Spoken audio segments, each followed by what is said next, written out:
조감독, 컷! 뭐가 문제예요? 손보고 가세가 빠졌잖아. 레디 액션! 손 씻기, 보관 온도 지키기, 구분 사용하기, 가열하기, 세척 소독하기. 1000만을 넘어 5천만 국민이 볼 때까지. 손보고 가세 레디 액션!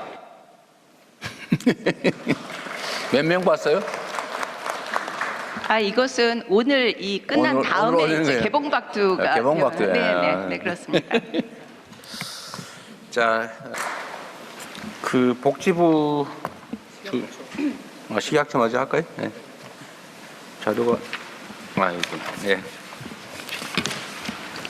네, 말씀하십시오. 네, 식품의약품안전처 보고 드리겠습니다. 슬라이드가 상반기 성과입니다. 식약처는 업체 점검, 온라인 적발, 현장 단속 등 기본 안전 관리에 더하여 관광지, 새로운 소비 수요, 의료용 마약류 오남용 등 현장 중심의 안전 관리로 국민 안심을 지켜왔습니다. 허가 심사 체계를 혁신하였습니다.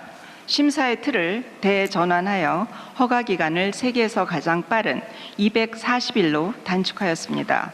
특히 시행 시기를 당초 4분기에서 6월 1일로 4개월 이상 앞당겨 환자 치료 기회를 넓히고 K-바이오 성장에는 속도를 더하였습니다. 글로벌 규제 협력에서도 성과가 있었습니다. 의약품 분야에서는 상반기에 UAE 등 세 나라에서 대한민국 식약처를 참조국으로 지정하였습니다. 참조국이 되면 우리 의약품이 보다 빠르게 진출할 수 있습니다. 특히 UAE는 한 UAE 정상회담 계기로 신속히 추진되었습니다. 식품 분야에서는 한중 정상회담을 계기로 식품업체를 식약처가 일괄 등록하여 업체의 등록 기간을 3개월에서 2주 내로 단축할 수 있게 되었습니다. 라면 등의 수출 규제 장벽도 해소하였습니다. 현장의 목소리를 정책으로 이어내었습니다. 상반기에 165회의 현장 소통에서 의견을 수렴하여 식이약 안심 60대 과제를 국민께 보고드렸습니다.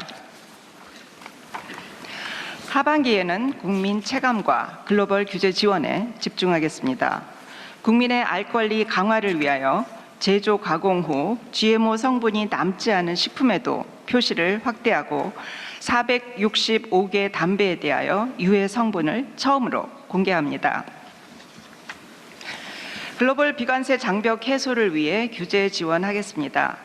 K푸드의 공적 할랄 인증 체계를 마련하고 바이오 의약품은 위탁 개발 생산에 맞는 규제로 경쟁력을 높이겠습니다.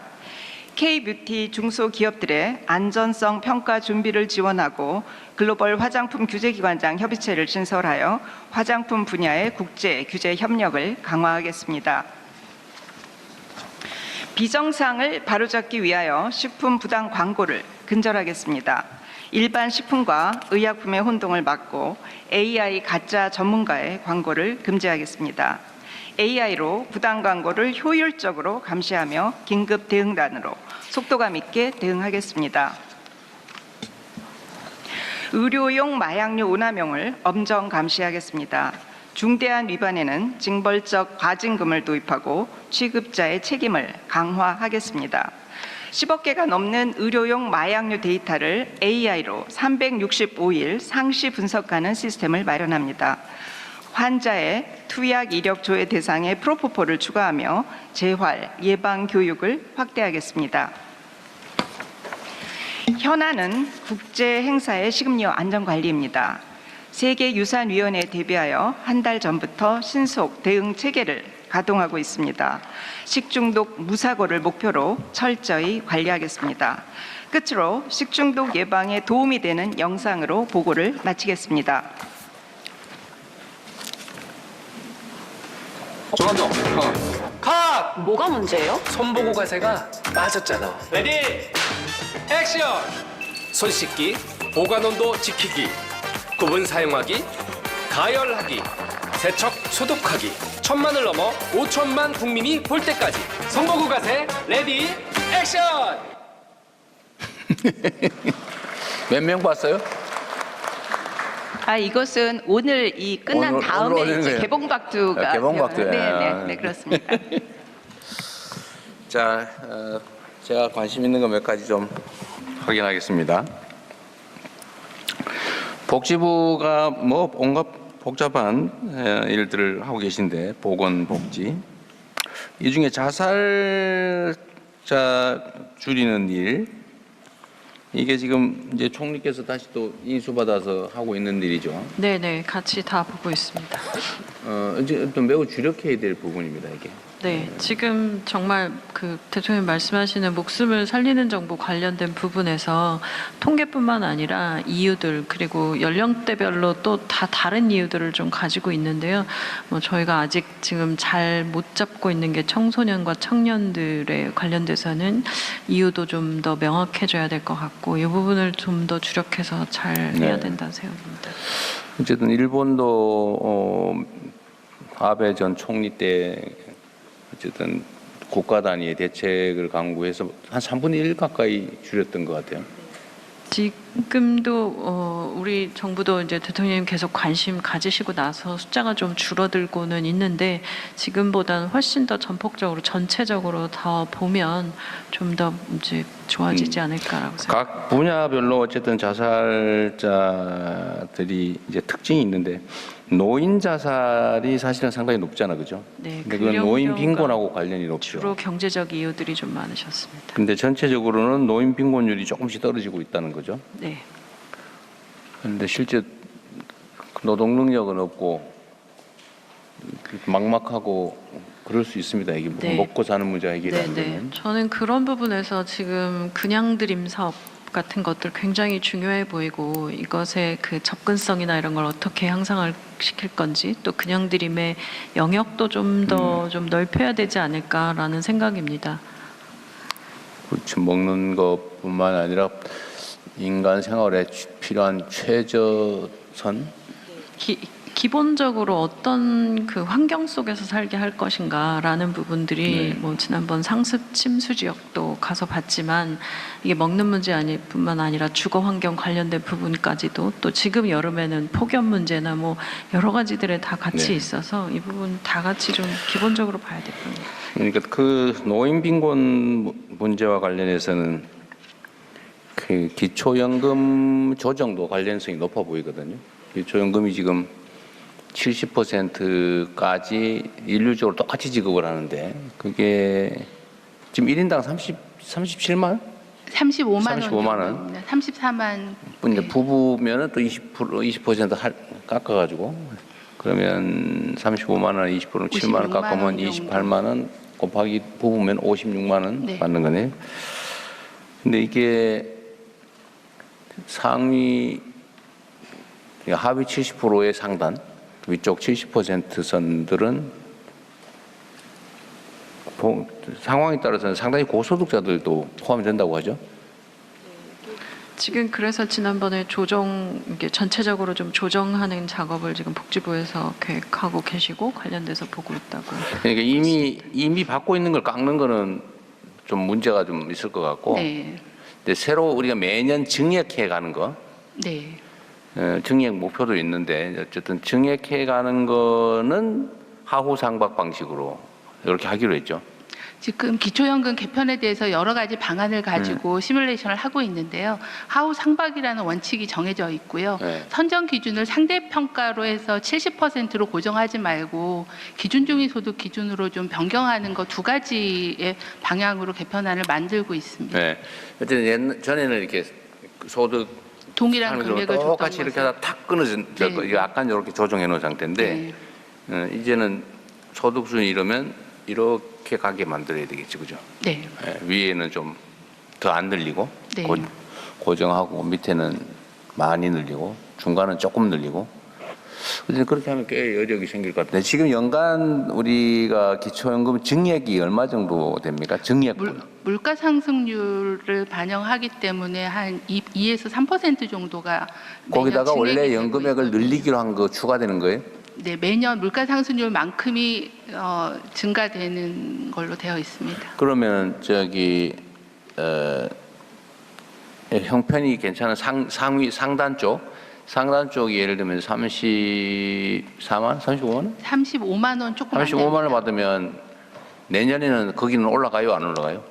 지금 제도로 하면 똑같이 한 2.1% 정도 물가 올라가요. 상승률이 반영된 동일한 금액이 올라가는데 70%에게 지급이 됩니다. 똑같이 가는데 네네. 그럼 내년에는 상단에 해당되는 건 기본적으로 제로에 수렴하는 네, 유지하고 증액이 제로에 수렴하는 거고 아래쪽은 3만 원이 아니라 한 5만 원 올라갈 수도 있고 저 네, 아래쪽 네. 그렇게 한다는 거죠. 그러니까 하우 상박을 어떻게 설계하느냐에 대해서 다양한 방식을 가지고 현재 부처 내에서 논의를 하고 네. 있습니다. 그리고 70%에 누가 들어갈 것이냐. 네. 저희가 매년 그 선정 기준액을 그래서 그 70%에 상당 맞게끔 부분은 맞추고 있습니다. 빠지거나 들어가거나가 뭐 왔다 갔다 해서 이 사람은 떨어지고 네. 떨어진 사람 대신에 누군가 들어가고 네, 그렇습니다. 또 누가 들어가는 대신에 누군가 떨어지고 이렇게 되는 거죠. 네, 상대적으로 70%를 선정하게 70%니까 됩니다. 그 변동이 있을 거고 그러면 그게 연간으로 예를 들면 대상자였다가 대상자에서 제외되는 사람이 평균적으로 있을 것 같은데 몇 명쯤 돼요? 그렇게 변동폭이 크지는 않습니다. 근데 소득하고 재산의 변동이 있으면 그러니까 그게 당연히 몇 명쯤 반영이 되냐고요? 됩니다. 제가 많은 사람. 탈락자와 신규자의 네, 네. 규모를 네, 아무나 얘기하세요. 복지부 연금정책관 답변드리겠습니다. 매월 단위로도 이렇게 움직이는데요. 그렇게 연간으로 한 4, 5만 명 정도가 탈락하고 다시 들어오고 이런 구조입니다. 네. 4, 5만 명 중에서 들어가는 사람이 한 2만에서 2만 5천 나오는 사람이 2만에서 2만 5천 그런 거예요? 아닙니다. 탈락자가 그렇고 또 이렇게 들어오는 그 사람들도 정도가 그렇죠. 4, 네, 5만 명이 맞습니다. 들어가고 4, 5만 명이 네. 떨어진다. 네. 그 떨어진 사람 막 엄청 불만일 텐데.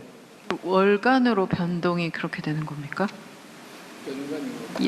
연간? 연간입니다. 네, 연간이겠지. 월간 단위로 이렇게 계속 변동이 월간 단위로 일어나고 변동을 하는데 네. 매월 한 번씩 변동을 시키는데 연간 4, 5만 연간 명 그렇다는 정도가 것입니다. 탈락하거나 탈락하고 4, 5만 명 정도 새로 들어간다. 네, 맞습니다. 그 상위에서 그러겠죠. 맨날 그렇게 4, 5만 명이 들어가고 나가고 한다면 좀 여지가 좀 있네요. 예, 여기 그 소득 하나로만 하는 게 아니고 재산까지 해서 이게 어느 정도 환가된 그런 기준 가지고 하는데 이제 많은 언론이나 이런 데 지적하는 데가 강남같이 꽤 선호되는 지역에 여유 있는 아파트를 가지고 있는데 재산은 굉장히 많은데 소득이 없기 때문에 인정소득. 받는 사람들이 꽤 있습니다. 그래서 그런 근데 가진 부동산은 원래 월 소득으로 환산하지 않아요? 근데 그 환산 기준이라는 것이 통념적으로 생각하는 것까지 그렇게 정교하게 되지 않아서 사람들이 생각하는 저런 재산을 가진 사람 왜 기초연금을 받느냐 이런 게 꽤 지적이 있어서 그런 부분을 좀 개선 방안을 같이 짜고 있습니다. 그 진짜 개선해야 될 것 같아요. 정말 지원받아야 될 사람은 뭐 빠지고 그것도 활용해가지고 안 받아도 될 사람이 저희가 받고. 선정 기준을 개편하는 거 하나 하고 하우 상박을 어떻게 재배분할 네. 건가에 대한 두 가지를 다양한 모형을 가지고 현재 논의 중에 있습니다. 여기 네. 말씀하신 것 같이 기준을 정하면 그 이제 경계선에서 왔다 갔다 할 수는 있는데 그게 매월 기준으로 하는 것이 사실 그게 어떤지 연 단위로 기준을 조금 정교하게 하면 연 단위로 조정하는 게 낫지 어떤 달에는 포함됐다 안 됐다 하는 게 사람들에게는 어떤 그건 뭐 나중에 점검을 근데 이제 해보시면 만으로 나름 65세에 진입하시는 어르신들이 생일 기준으로 진입을 하시기 때문에 매번 새로 진입자들에 대한 평가, 신청 평가가 진행이 되고 있습니다. 그 아까 대답하셨던 분 신규로 나이가 돼서 들어오는 사람은 그건 너무 당연한 거고 내가 물어보고 싶은 거는 심사를 어쨌든 하잖아요. 70% 안에 들어가냐 바뀌냐 아니냐 해서 들어가 있다가 당신은 이제 안 돼. 사망한 경우 빼고 당신은 소득 기준을 넘었어라고 탈락하는 사람 몇 명쯤 됩니까? 몰라요? 지금 말씀하신 게 그 신규 말고 탈락자가 얼마나 되냐고. 네, 탈락자 사망을 안 했는데 네. 탈락한 사람이 얼마나 되냐고. 소득 재산 기준이 초과해서 탈락하시는 아니 그 사람이 몇 명이나 되냐고. 그게 아까 말씀드렸던 4, 5만 명. 4, 5만 명이라고 말씀드린 겁니다. 4, 5만 명이 탈락을 하고 그런데 새로 나이가 돼서 들어오는 사람을 포함해서 새로 들어오는 사람이 4, 5만 명이다.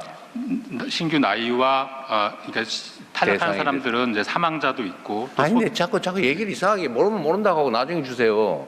내가 사망자 빼고 하라고 분명히 얘기했잖아. 자꾸 사망자를 넣어요. 자신 있어요 그 숫자?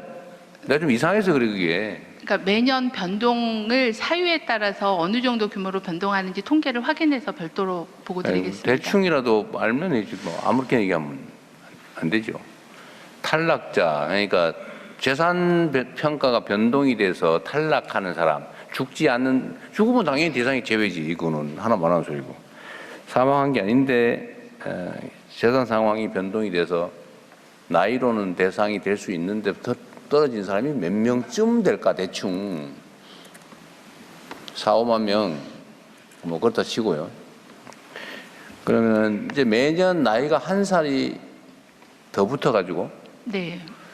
인구 비율로는 70% 아니에요 가자고가네. 네. 그런데 노인의 몇 살부터 시작이죠? 65세입니다.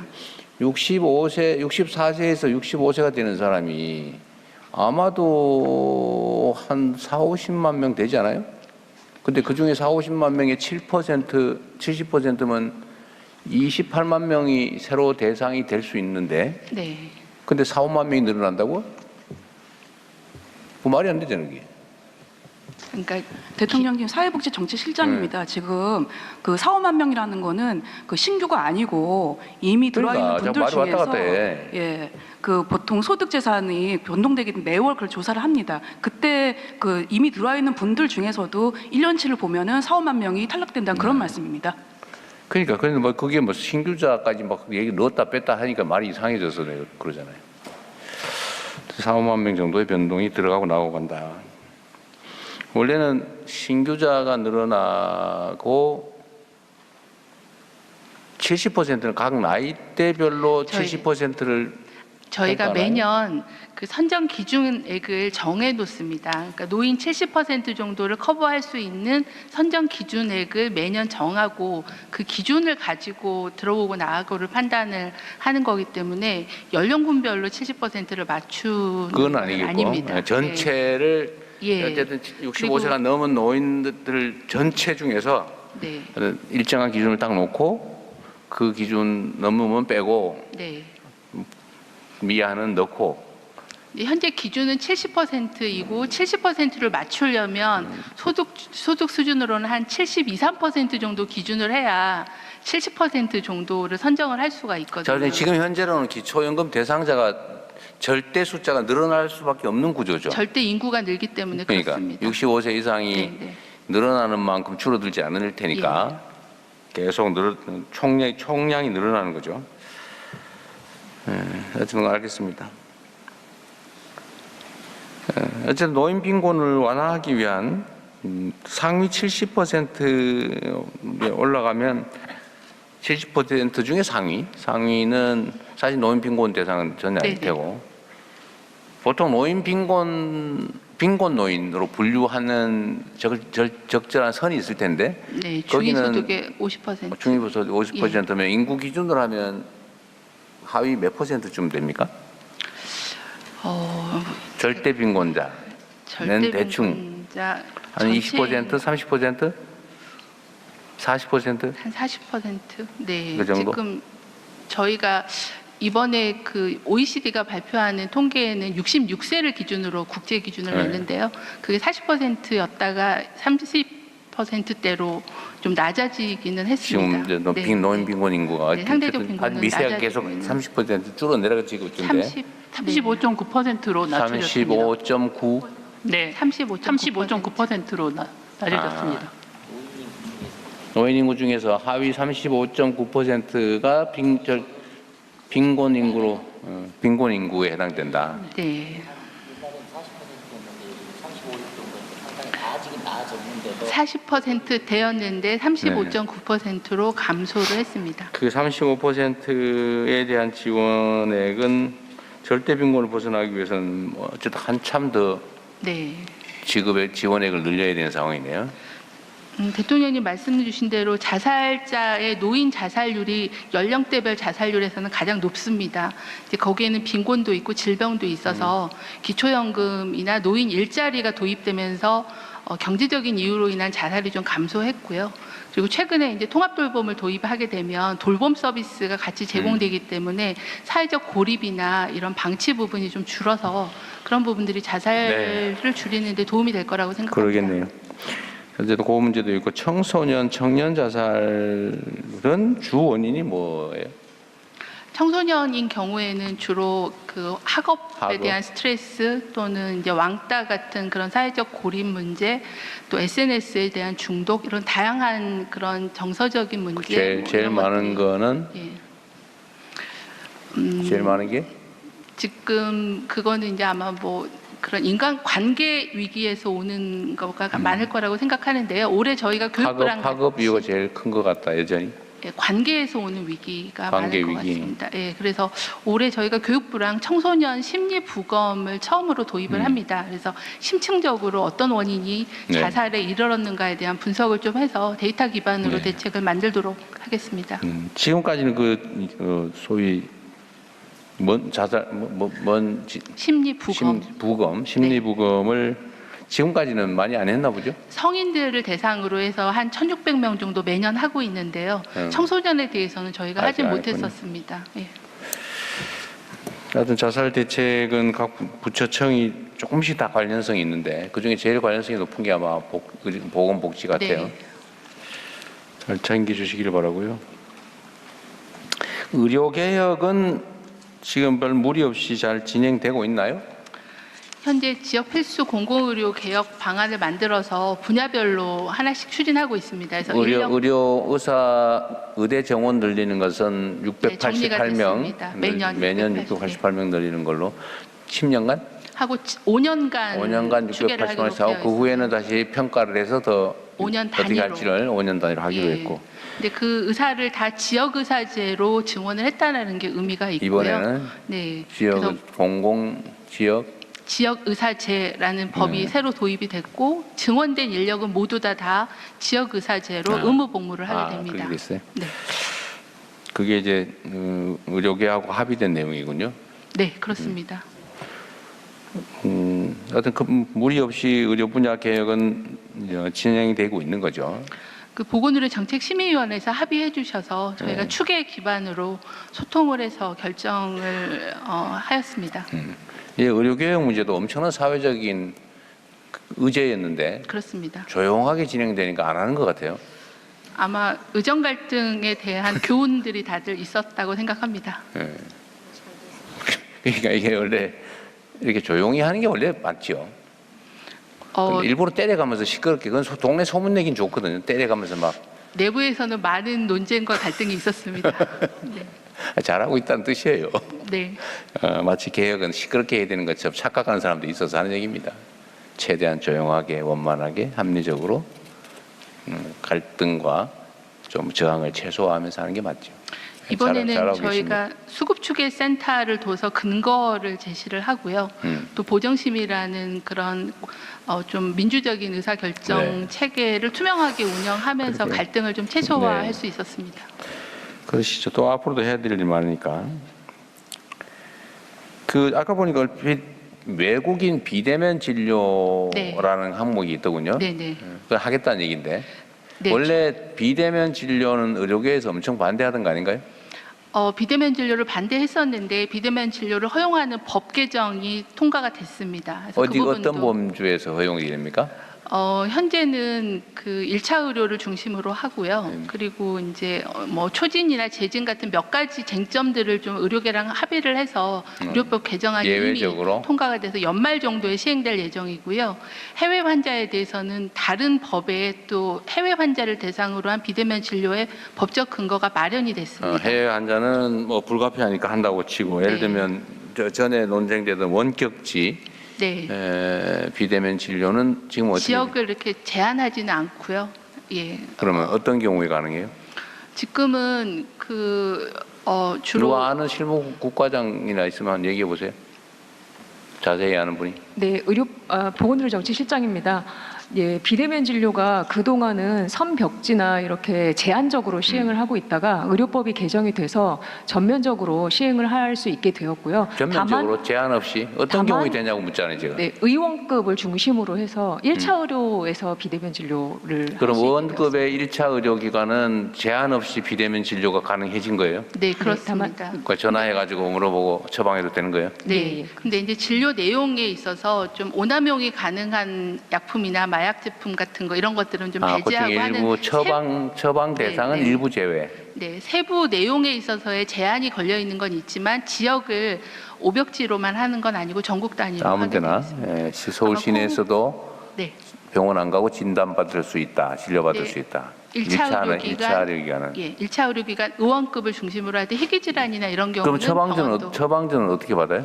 처방전은 현재는 뭐 파일이나 이렇게 받고 있는데요. PDF 파일을 전산으로 받을 수 저희가 있다. 이제 전자 처방전 시스템을 도입하게끔 법에 규정을 했습니다. 이제는 공적인 전자 처방전 시스템을 직접 문서가 아닌 전자 처방전도 가능하게 됐군요. 네, 네. 그래서 알겠습니다. 비대면 진료에 대해서는 그래서 이것 때문에 그거를 논쟁이 준비하고 엄청- 있습니다. 이것도 엄청나게 많이 다투던 주제인데 그 조용히 이렇게 넘어가는 것 같아서.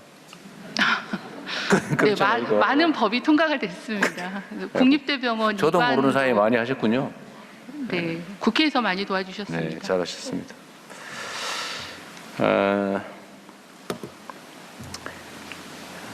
질병청. 그 질병청이 소관인 것 같은데 전에 코로나 백신 피해자 하는 거를 우리가 이제 새로 제도를 만들었잖아요. 네. 그거 어떻게 돼가요? 작년 이제 뭐 코로나19 백신 피해 보상 특별법이 작년에 네. 이제 시행이 돼서 10월달에 시행이 됐고 11월에 이제 위원회 구성을 했습니다. 그러니까 재심위원회, 보상위원회 구성을 했고. 그러면 그 백신 피해자 규모가 얼마 정도 됩니까? 주장하는 사람들? 현재 심의를 시작하고 지금 신청된 접수건을 말씀드리면 좋을 것 같습니다. 네. 현재 한 번 심의를 받았다가 재심을 신청하신 분이 한 1,800분 정도 계시고요. 그다음에 새로이 심의를 신청하신 분이 2,200명 정도 계십니다. 그래서 4,000명 정도의 접수를 지금 받고 피해자라고 주장하시는 분들이 합쳐서 한 4천 몇백 명이 되는군요. 네, 특별법에 따라 신청하신 분이 그 정도 됩니다. 심의를 진행 중입니다. 네. 어쨌든 공동체 전체를 위해서 전원이 그 의사와 관계없이 다 백신을 맞았고 그 때문에 우리가 공동체의 보건은 유지했는데 그 때문에 개별적으로 피해를 입는 사람들이 생겼으면 당연히 모두가 함께 책임져야 되는 게 맞죠. 네. 네. 그 취지에 맞게 잘 처리하기 바랍니다. 네, 그렇게 하겠습니다. HPV 남성 청소년 접종도 이제 언제 5월부터 시작했다. 네, 올해 5월부터 시작되었습니다. 워낙에는 여성 청소년 13세에서 18세 여성 청소년에게 있었던 그런 국가 예방접종 정책이었는데요. 국정과제에도 포함되어 있고 그래서 올해 5월부터는 남성 청소년도 12세 2014년생이 시행되었습니다. 12세에 대해서만 하는 거예요? 아니요. 12세부터 시작하는 거니까요. 12세 때 접종할 수도 있고 뭐 13세나 14세 때 접종할 수도 평생 있는 한 번만 맞으면 되니까? 2번을 맞아야 되는데 그 청소년 시기에 2회 접종을 하면 됩니다. 근데 보통은 12세나 13세 시작하는 학부모님들이 그럼 많이 계시죠. 두 번째는 몇 살에 맞아요? 6개월 간격으로 2회 접종을 합니다. 12세에 6개월 간격으로 2번 맞는다. 네.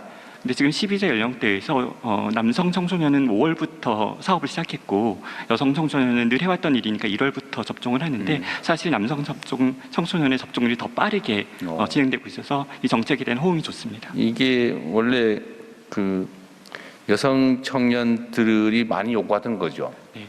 그러니까 이 부분이 뭐 자궁경부암 등 여성의 건강에 영향을 미치는 것을 예방하는 그런 백신인데 남성의 경우도 뭐 다양한 암종증이나 성기 사망이 등을 예방하는 그런 편익도 있고 또 공동체에 이게 성관계를 통해 전파되는 바이러스니까 공동체를 보호하는 그런 집단 면역의 기능도 있습니다. 그러게요. 어쨌든 이걸 뭐 한 해 만에 빨리 해라, 뭐 늦었다 논쟁이 많았는데 어쨌든 이것도 해결은 됐죠. 네. 근데 하나 더 남은 과제가 있죠. 좀 품질이 더 나은 비싼 걸로 놔라. 네. 현재 접종하고 있는 거는 사가 혈청형 4가지가 포함되어 있는 사가 백신인데 내년부터는 국가 백신으로 접종할 수 있도록 지금 예산 재정 당국과 협의를 원활하게 진행하고 있습니다. 그래요? 이거 연간 예산 얼마 정도 듭니까? 국가인가 뭐 그걸로 하면? 국가 예방 접종을 할 때 추가되는 예산 소요는 뭐 제가 기억하기로는 100억 이내의 소요였습니다. 어쨌든 이것도 그 약간 소란스러운 의제였는데 정리가 됐네요. 그럼 혹시 제가 이걸 몰라서 물어보는데 전에 담배 소송한 거 혹시 결과가 어떻게 됐어요? 담배 피해자 배상 소송? 예, 국민건강보험공단 이사장 직무대리 어머니입니다. 예, 지금 현재 상고심 들어가고요. 재판하고 있어요? 예. 그 재판 시작한 지 한 20년 안 됐는가? 2014년도부터 시작을 했습니다. 14년? 예. 그렇게 오래된 건 아니네요. 12년. 예, 13년. 대법원 계류 중. 식약처는 지금 의약품 심사 허가 심사 기간. 네. 그때 우리가 임기 초에 얘기했던 건데. 네. 240일로 줄였다. 네, 그거를 6월 1일부터 이제 그 지침을 새롭게 시행을 했습니다. 6월 1일부터? 네네. 앞으로 들어오는 거는 240일 안에 가부간의 결정을 내준다. 네, 그렇습니다. 원래 4분기였는데 저희가 좀 더 힘을 내서 굉장히 빨리 시작을 하게 되었습니다. 그때 인원을 뭐 100몇십 명인가 늘린다고 했던 것 같은데? 예, 원래 제가 300명 요청 드렸는데 지금 195명밖에 아직은 중원이 안 됐지만 일단 시작하고. 허용은 받았는데 못 뽑은 거예요? 아니면 허용을 못 받은 거예요? 앞으로 더 챙겨보자 뭐 그런 얘기. 챙겨보자 그래서. 좀 대통령님께서 조금만 더 관심 가져주시면 더 힘을 내서 앞으로 나가겠습니다. 이거는 그때 말씀으로는 심사료를 받는데 심사료가 인건비를 넘는다면서요? 네, 그렇습니다. 그래서 지금 근데 심사료 왜 안 뽑아요? 그게 지금 이제 그 관련 부처들과 같이 협의를 하고 있습니다. 대통령님께서 조금만 관심 가져주시면 더욱 아니 심사료를 받으면 인건비 내고도 남는다는데 일자리도 만들어야 되는데 그 고급 일자리 아니에요? 그렇습니다. 네, 근데 주로 그거 왜안 하지? 박사급들. 그 경제적 합리성도 떨어지는 얘기 같은데. 이건 저는 처음 들은 얘기니까 챙겨보고. 네, 그러세요. 네. 총리께서 그럼 챙겨보기로 하고요. 여기 요 관련해서 우리 참관단 말씀하실 게 있으면 좀 할까요? 네, 발언을 희망하시는 분은 손을 들어주시면 마이크를 전달하도록 하겠습니다. 간단히 자기 소개 후 질의를 해주시면 감사하겠습니다. 네, 제가 계속 지금 4번째인데 준비한 거 다 읽지 마시고 가능하면 요약해서 해주면 좋겠어요. 네, 감사합니다. 저는 경기도에서 거의 20년 가까이 주로 이제 정신응급, 행정입원, 중증 정신질환에 대한 입원 치료를 전담해 오고 있는 정신건강의학과 전문의입니다. 그리고 병원을 운영하고 있습니다. 저는 보건복지부 장관님께 건의 및 질문을 드리고 싶은데요. 그 필수 의료에 대해서 지금 상당히 많이 관심을 가지고 계시고, 분만 소화, 응급, 지역, 중증 이렇게 관심을 많이 가지고 계신데, 제가 볼 때는 이 필수 의료에 꼭 하나 추가돼야 될 게 정신이 빠진 것 같습니다. 자살률과도 아주 직결된 이런 정신 응급도 있고, 그리고 위험성을 아주 내포하고 있는 중증 정신 질환도 있기 때문에 이런 필수 의료 정책을 하실 때 신체 질환만이 아니고 정신적인 부분에 대해서도 좀 관심을 많이 가져주셨으면 하는 그런 바람인데 어떤 계획이 있으신지 질문드리고 싶습니다. 네, 너무 포괄적인 얘기여서 열심히 좀 검토해 주시고요. 이거는 전에 저도 개인적으로 관심 있던 부분인데, 정신질환은 개인이 감당하기 어려운 그리고 사회적 피해가 너무 큰 질병이기도 하죠. 뭔가 좀 지금과는 다른 근본적인 대책이 필요한 것 같긴 합니다. 하실 말씀 있으면 간단히 하셔도 괜찮습니다. 네, 말씀 주신 대로 그 정신응급에 대한 대응 체계가 굉장히 중요합니다. 20년 동안 수고해 주셔서 감사하다는 말씀드리고요.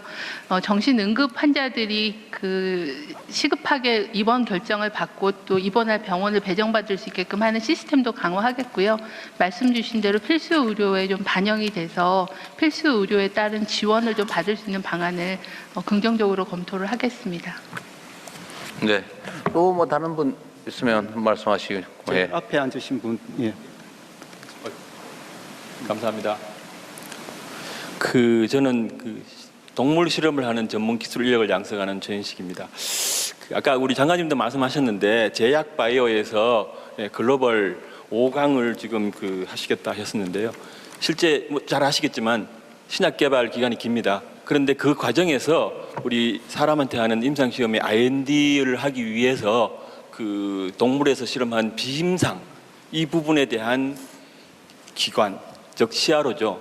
거기에 대한 지원이 전혀 없는 걸로 알고 있습니다. 사실 되게 중요한 부분인데요. 우리 대통령께 짧게 말씀드리겠습니다. 잘 모르시니까요. 사람한테 하는 거는 임상시험입니다. 근데 비임상시험, 이 B자가 들어가서 그런지, B자는 살아있는 생명체 중에 사람이 아닌 생명체, 동물을 이용해서 실험하는 것입니다. 그래서 그런지 모르겠습니다만 조금은 천대받지 않나 하는 생각이 많이 듭니다. 대단히 중요한데 동물 실험이 잘못되면 사람이 죽는 그런 결과를 낼 수 있기 때문에 이런 비임상, 주로 민간입니다. 민간이라서 지원을 못 하시는지 모르겠지만 임상은 주로 병원에서 하기 때문에 그동안 많이 지원된 걸로 알고 있습니다. 그래서 이 부분에 대해서 혹시라도 가지고 계시는 견해가 있으신지 하고 좀 여쭤보겠습니다. 관심 갖도록 하십시오, 앞으로. 네. 또, 네. 한 분만 얘기하고, 네. 뒷줄에 네 번째 계신 분. 간단히 자기소개 후 질의해 주시기 바라겠습니다. 네, 안녕하십니까. 저는 충남대학병원, 충북대학병원에서 방사선사로 35년을 재직하고 21년도 리타이어한 충북 청주에서 올라온 오원영입니다. 복지부 장관님께 한 가지 질의드리러 갑니다. 업무보고 8쪽에 보시면 응급 이송 혁신 시범 사업 성과라는 보고서가 있는데요. 언론에도 회자됐다시피 충북 청주에서 뺑뺑이 산모가 부산 동아대로 가서 태아가 사망한 사고가 있었습니다. 그리고 장관님께서 충북대병원을 다녀가신 직후에도 산모가 또 응급 환자 상태에서 진료를 못하고 타 시도로 넘어가서 진료를 받은 경우가 있는데요. 현재 응급 환자 발생 시 획기적인 혁신시범 사업 성과를 구체적으로 어떻게 하실 건지, 그리고 현재 응급치료 환자 발생 시에 환자 체계가 어떻게 되어 있는지 혹시 알고 있는지 궁금해서 말씀드렸습니다. 네. 최연식님께서 말씀 주신 비임상 시험에 대해서도 지원을 좀 강화하라는 말씀 동의하고요. 저희가 이제 범부처 전주기 신약개발사업단을 해서 말하는 전주기는 후보물질 발굴부터 동물 비임상 실험, 임상 실험, 사업화까지를 다 연계하는 그런 큰 사업단을 가지고 있습니다. 말씀하신 대로 비임상 시험에 대한 인프라나 지원 부분도 어느 정도 투자하고 있는지 투자 강화의 부분에 대해서 좀 챙겨보도록 하겠습니다. 제가 그 통계까지는 갖고 있지는 못해서요. 오원영님께서 말씀 주신 부분은 특히 충청도 지역이 특히 산모에 대한 진료 체계가 굉장히 부족한 상황입니다. 인프라가. 그래서 다른 지역으로 전원도 많이 하고 있는 상황이어서 모자의료 같은 경우는 모자의료 센터를 중심으로 하되 모든 분만기관이 다 24시간 대응이 어렵기 때문에 중앙 모자의료 센터에서 전원팀을 가지고서 어느 병원으로 전원할 건가에 대한 전원 조정도 강화하겠고, 중증이나 권역 모자의료 센터에 대한 인력이나 수가를 보강하는 그런 계획을 가지고 있습니다. 그래서 하나는 기관의 분만 역량을 높이고 기관 간의 네트워크를 강화하는 쪽으로 추진하겠습니다. 네, 너무 적절히 하시면 되고요. 이번에는 우리 국민 의견 한번 들어보죠. 다음으로 온라인 국민 의견과 질문을 소개해드리겠습니다. 먼저 보건복지부 업무와 관련된 내용입니다. 투브핫 2692님께서 주신 질문입니다. 암 환자를 유인해 실손보험을 편취하는 불법 요양병원 적발 계획에 대해 물으셨습니다. 그리고 진 MG1님께서 주신 질문입니다. 부양 의무자 폐지 이후 이를 악용해 생계급여를 불법으로 악용해서 타는 경우에 대한 대책이 있는지 물으셨습니다. 네, 아까 사회자가 자꾸 질의하세요 이러니까 이게 국회인 줄 알고 여기 의견을 얘기하는 거지 뭘 알아내기 위해서 질의하는 건 아니죠. 의견을 그 의견은 질의도 있을 수 있고 물어볼 수도 있고 개선 의견을 낼 수도 있고 지적일 수도 있고 그냥 질의가 아니고 의견을 내라고 하십시오. 예, 알겠습니다. 예. 그래, 내가 뭐 물어봐야 되나? 이런 강박관념을 가지지 않게. 그래서 자기가 하고 싶은 얘기를 하세요. 예. 네, 그 여기에 대해서 꼭 뭐 반드시 답을 해야 될 사안인지는 판단해가지고 하고. 자, 아직 시간이 많이 부족해서 제가 따로 개별적으로 몇 군데 지금 산하 기관들도 몇 가지 물어보겠습니다. 건강보험심사평가원 어디 있어요? 아, 그래요. 여기 우리 사회수석이 갔다가 지원에다 떨어진 데 아니에요? 아니 뭐 사실인데 뭘 그래요?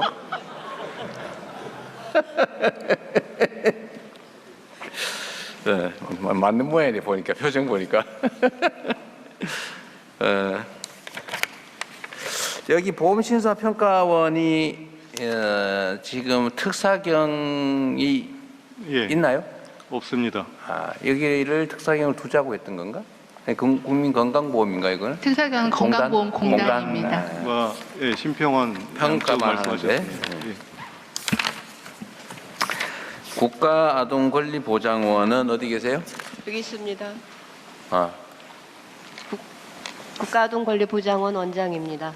그러세요? 여기는 양육비 대납하고 관리하는 데인가요? 저희 사업은 아닙니다.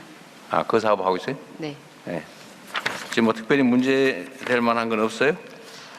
저희는 지금 주로 그 보호아동 취약계층 아동 중심으로 사업을 하고 있는데 어린이들이 18세까지 680만 명입니다. 근데 보호아동 취약계층이 25만 명인데 그 외의 아동들의 권리보장 사업들, 특히나 디지털 AI 시대의 아동 권리 대응 체계가 심각합니다. 그래서 디지털 AI 시대의 가짜 뉴스 대응이 필요하고요. 네. 두 번째로는 이제 위기 그 어려운 점은 보호아동이 없는 모양이네. 네, 됐습니다. 2만 명쯤 있는데 저희 미래기금에서 잘 지원해 주시면 열심히 일하겠습니다. 국립중앙의료원 지금 여기는 저기 의료기관을 좀 철거하고 다시 짓고 있는 중이죠? 네. 지금 병원을 철거하고 다시 짓고 네, 있는 지금 중이죠? 옆에 있는 방산도 구조 신축 이전을 좀 준비 중에 있고 현재 실시설계가 시행 중에 있습니다. 이건 내가 선거 때 가가지고 뭔 약속을 했던 것 같은데. 네, 작년에 9월달에 대통령께서 방문하시고 난 다음에 정책지원센터를 지시하셔가지고요. 다행히 연말에 국회에서 예산이 통과돼서 정책지원센터 같이 짓고 있습니다. 제가 그럼 약속한 건 다 이행한 거예요? 네, 감사합니다. 내가 뭘 했는지 기억이 안 나서 그래. 289억의 예산을 받았고요. 올해 13억 9천원 가지고 실시설계 진행 중에 있습니다. 그래요. 그리고 옛날 부지를 뭐 어떻게 해달라 그런 얘기도 했던 것 같은데? 현재 저희가 신축 이전하고 난 현재 을지로 부지 활용에 대해서는 현재까지 나온 건 없고요. 제 바람은 그곳을 공공의료의 클러스터로 활용했으면 좋겠다는 게 제 생각입니다. 원래는 그걸 팔아서 건축비를 조달하는 국민건강증진기금으로 넣어야 됩니다. 돼 있죠. 현재 복지부에서 그 국립의학전문대학원 법이 통과가 돼서 국립의학전문원을 설립을 해야 되거든요. 공공의대 설립을. 그래서 국립중앙의료원이 아마 수련병원이 주 수련병원이 될 거여서 국립중앙의료원 옆에 국립의전원을 설립하는 부지를 확보하는 것을 희망하고 있습니다. 희망은 하고 있는데 워낙 그게 돈이 많이 들어서. 근데 이제 수련병원과 의과대학이 근접하게 있어야 되기 때문에 그 부분은 꼭 해주시기를 요청을 드립니다.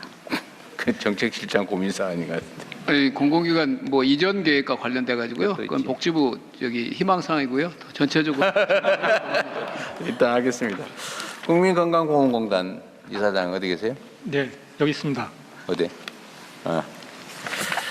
여기는 특사경 문제 다 해결됐어요?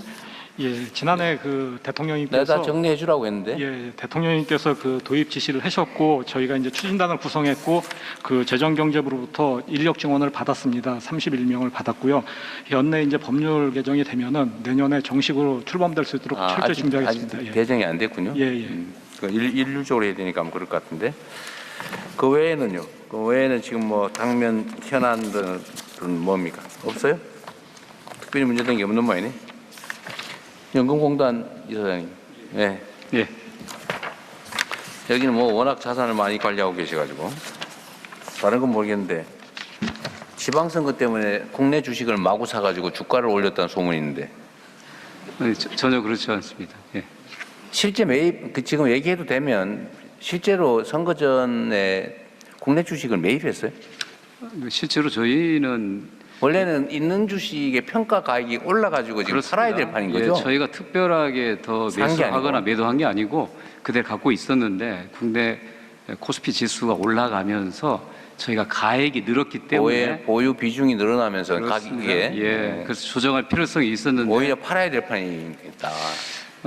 그런데 또 갖고 있으면 왜 안 파냐고 그러고 또 조금 팔려고 하면 왜 파냐고 그래서 그런 거 저희도 투자자인데 장기 투자자고 잘 이익을 내서 국민들한테 연금을 돌려드려야 되는데 너무 여론이 국민연금에 좀 관심을 집중하다 보니 저희들이 좀 안정적이고 차분한 운용하는데 조금 더 애로사항이 있습니다. 그래서 나도 모르게 주식을 주가를 올리기 위해서 막 연금이 샀나 그래서 나보고 나중에 보자고 벼르는 사람이 많아요. 예, 뭐 우리 대통령님과 제가 욕을 많이 얻어먹고 있습니다. 그래. 산 건 아니다. 예, 그렇습니다. 예. 확인 좀 해드리려고 그랬던 거예요. 네.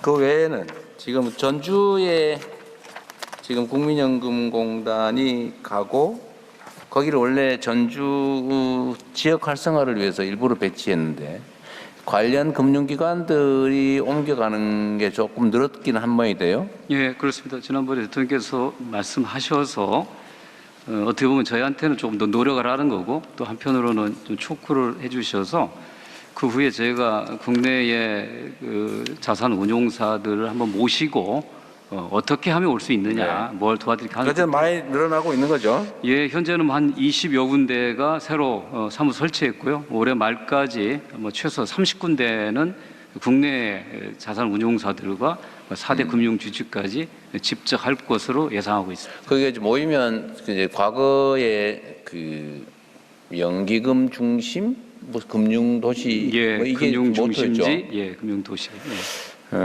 근데 실제로는 그 연금공단만 가고 나머지는 안 가고 있어서 좀 그랬는데 지금은 사무실이 없을 정도라고 이 기사가 난 것 같은데. 예, 조금 부족해서 그래서 이게 이제 안정적인 금융 생태가 조성되려면 일단은 그 금융 빌딩, 그다음에 호텔 컨벤션 같은 비즈니스 인프라가 필요하고요.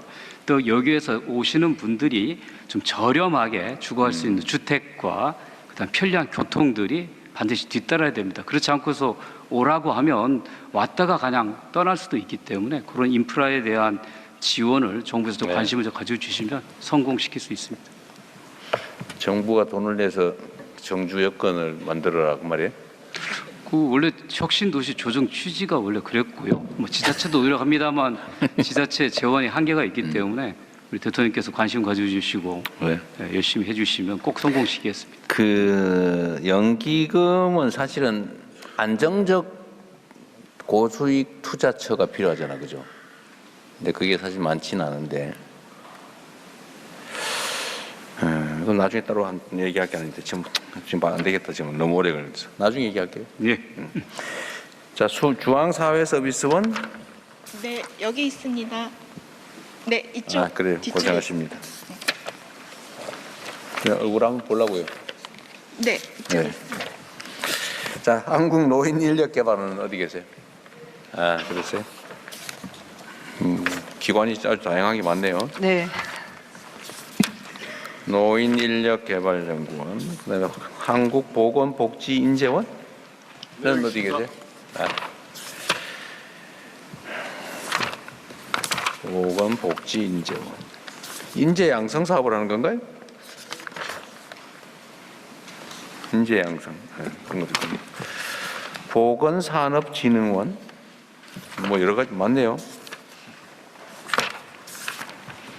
보건산. 어디 계세요? 보건산업진흥원. 거기 계십니다. 사회보장정보원. 이것도 뭐, 사회보장정보원은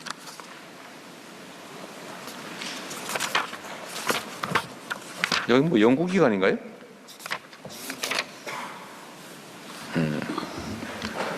저희들은 그 정보 시스템을 활용해 가지고 그 국가 복지 급여를 올해 같은 경우는 한 68조 원입니다.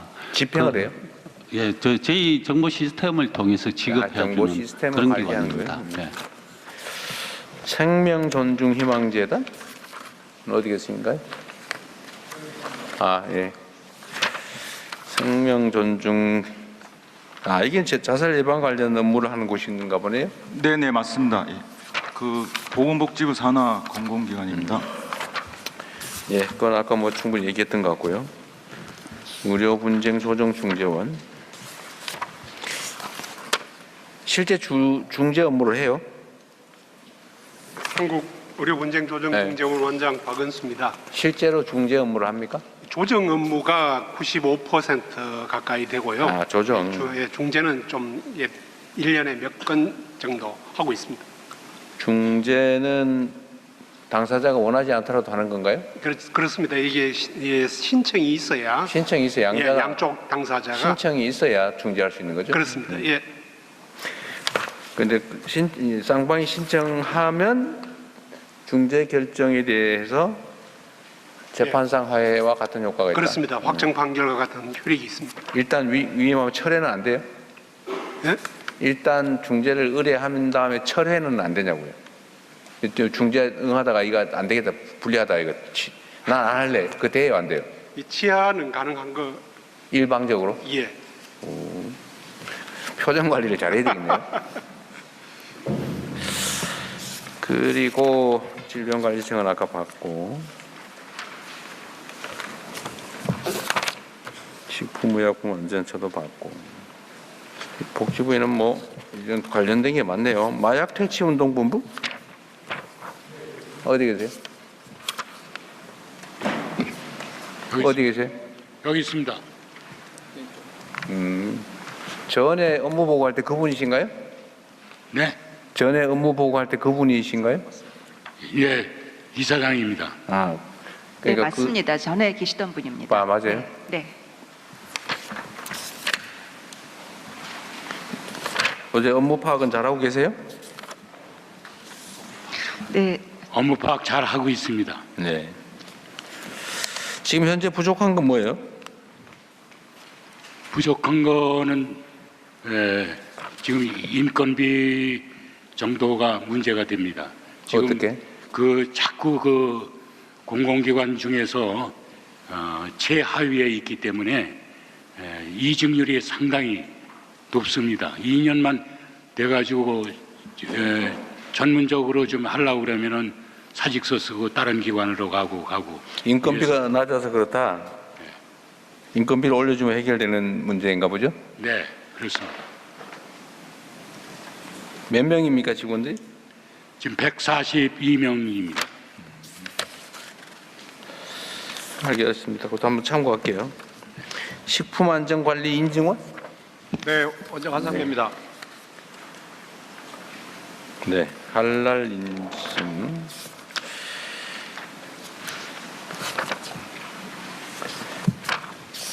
요새 그 K푸드 수출이만 늘어나고 있는데 그거와 관련돼서 이 기관의 업무가 뭐 늘어나거나 그럴 수는 있나요? 저희가 지금 추진하고 있는 할랄 인증기관 지정받는 것도 K푸드 수출의 하나의 요소가 될 것 같고요. 네. 그 외에 이제 또 그 우리나라에서 외국으로 수출하고자 하는 업체가 저희들한테 요청을 하게 되면 네. 안전성 담보 사업도 지금 해주고 있습니다. 그런데 내가 물어보는 거는 그 업무나 아니면 신청 건수나 이런 것들이 좀 늘어나느냐 아니면 통상 수준이냐 그 말이에요. 현재 할랄 같은 경우는 저희가 지정을 받은 상태가 아니기 때문에 지금 그런 건 아직 현재는 없습니다. 없고 국내 식품업체들의 인증은 뭐 그냥 거기서 거기다 그 말인가요? 네, 그렇습니다. 자, 성평등 가족부. 예, 이상으로 보건복지부 질병관리청 식품의약품안전처 업무보고를 마치겠습니다. 네.